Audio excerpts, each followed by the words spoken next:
সে অনেক দিন আগের কথা। ইরাকের বাগদাদ নগরীর শেষ প্রান্তে মরুভূমির সীমানা ঘেঁষে একটি এলাকা, নাম তার বাব আল বসরা। সেখানে বসবাস করতেন আবু আলী নামে এক ব্যবসায়ী। ব্যবসা তার খেজুরের।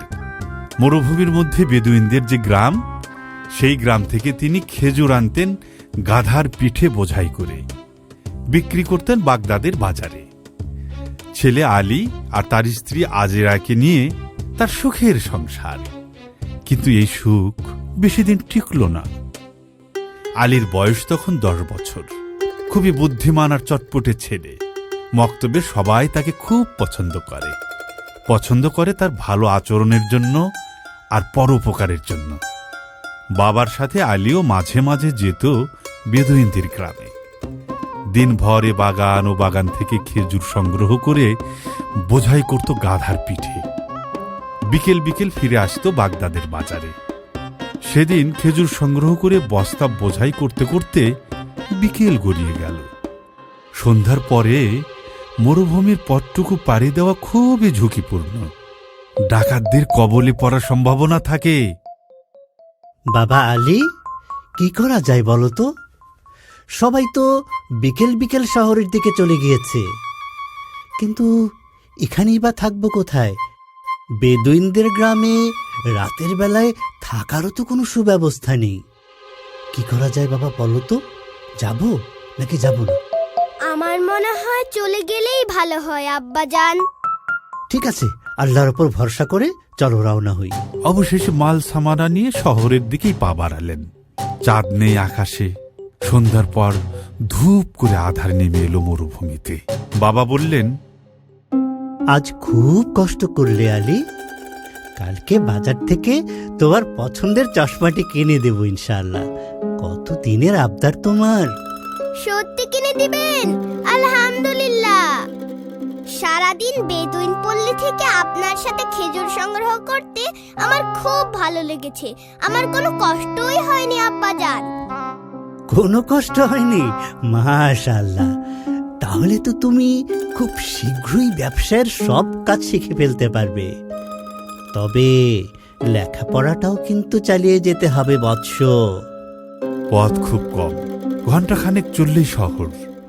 কিন্তু যেখানে বাঘের ভয়, সেখানেই সন্ধ্যা হয়।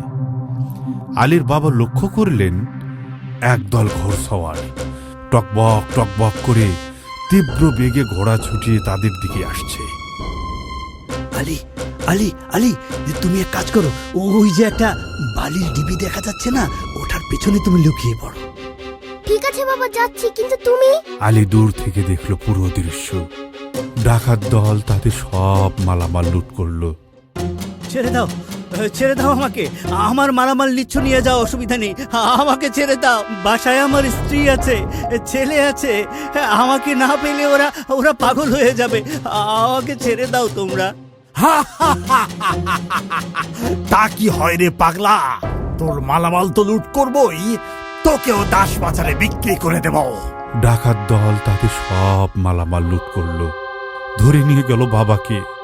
ঢিবির পিছনে লুকিয়ে থেকে সারা রাত কাঁদল আলী। আমার বাবাকে ওরা ধরে নিয়ে গেছে।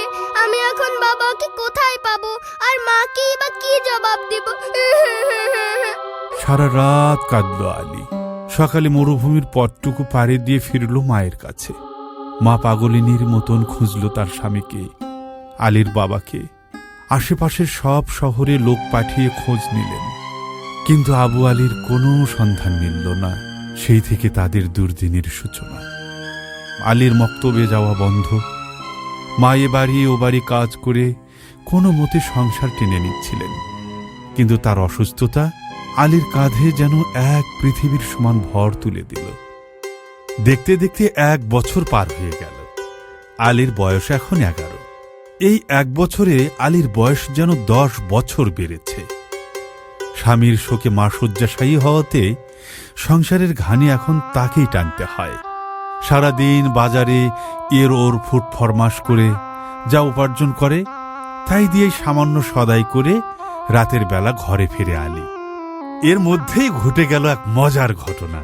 বন্ধুরা, তোমরা কি সেই মজার ঘটনা জানতে চাও? তাহলে তোমাদেরকে পরের পর্বের জন্য অপেক্ষা করতে হবে। আল্লাহ হাফেজ। চশমা জাদুর, চশমা জাদুর, চশমা জাদুর চশমা। আলীর চোখে চশমা দেখে চিন্তিত কেন হোশমা। চশমা জাদু, চশমা জাদু, চশমা জাদু, চশমা জাদু, চশমা জাদু।